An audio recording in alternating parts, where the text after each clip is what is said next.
কেতিয়াৰ পৰা এনেকৈ বান হৈছে বানপানী? আমাৰ যোৱা 18 তাৰিখৰ পৰা আজি 3 দিন হৈছে। 3 দিন হৈছে। 18 তাৰিখৰ পৰা আপোনালোকৰ পানী সোমাইছে? পানী সোমাই আছে।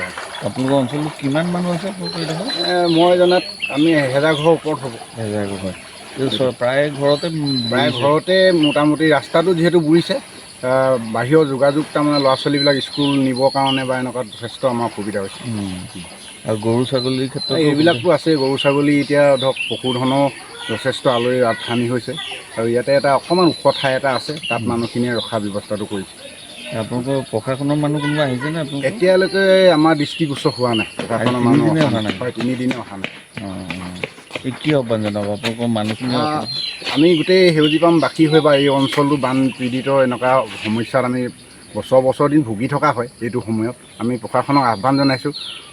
আৰু বিশেষকৈ আমাৰ এই অঞ্চলটোলৈ সোণাৰী টাউনৰ পৰা আদি কৰি নজবকা আৰু এনেকৈ ধৰক দক্ষিণ সোণাৰী সেই অঞ্চলৰ গোটেই পানীখিনি ইয়াতে জমা হয়।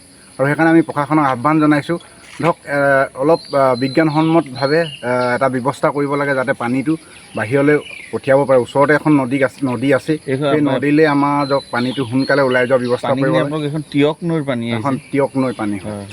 আপোনালোকে টেক্স দিয়া নাই বাৰু? আমিতো পৌৰসভা এলেকা হোৱাৰ কাৰণে আমিতো 6 নং ৱাৰ্ড, আমিতো প্ৰতি বছৰে চৰকাৰক পৌৰসভাক আমি টেক্স দিওঁ।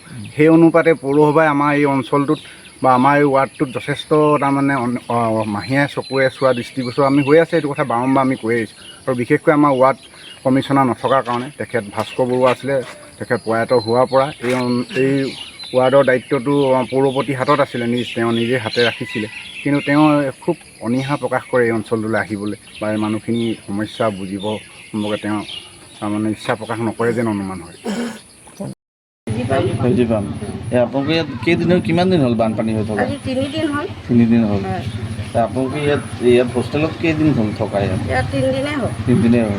আপোনালোকৰ চবৰে ঘৰত পানী সোমাই গৈছে? চবৰ ঘৰত পানী সোমাইছে। এতিয়া কি ইয়াত অসুবিধা কি হৈছে আপোনালোকৰ? অসুবিধা মানে কি, আমিতো ইয়াৰে মানুহ, আমি 6 নম্বৰ ৱাৰ্ডৰ, আমি টাউনৰ পৌৰসভাৰ মানুহ। আজিলৈকে আমাৰ পৌৰসভাৰ পৰা কোনো মানুহ অহা নাই আমাক চাবলৈ।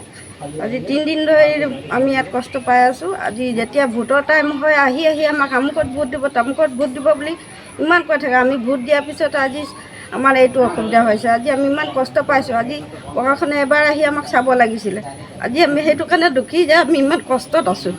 এইটোৱে আৰু একো সাহায্য পোৱা নাই আজি। এতিয়া 3 দিনৰ পৰা আজিলৈকে এটাও সাহায্য পোৱা নাই। আজি পানী এটোপালো আমাৰ ইয়াত নাই। এতিয়া আমি কিমান কষ্টৰে ল'ৰা ছোৱালীক খুৱাবলগীয়া হৈছে বুলি ইমান অসুবিধা হয়। খোৱা বোৱাত বহুত কষ্ট হৈছে। আৰু এতিয়াতো গৰু ছাগলীও আছে আমাৰ, ইমান কষ্ট মানে মানুহ চাম নে গৰু ছাগলী চাম, এনেকুৱা আমাৰ অসুবিধা হৈছে। ল'ৰা ছোৱালীখিনি স্কুল যাব পাৰিছে জানো? আজিলৈকে 3 দিন 4 দিন হৈ গ'ল। এতিয়া পৰীক্ষা আহি আছে। এতিয়া পৰীক্ষাৰ কাৰণে আমি ল'ৰা ছোৱালী স্কুলত পঠিয়াব পৰা নাই। আজি সোমবাৰৰ পৰা পৰীক্ষা আছে, আমি একো ল'ৰা ছোৱালীক পঠিয়াব পৰা নাই। পঢ়া শুনাত আমাৰ লাইট ব্যৱস্থা নাই, একো নাই। আমি পঢ়াব পৰা নাই আমাৰ ল'ৰা ছোৱালীক। এনেকুৱা হৈছে।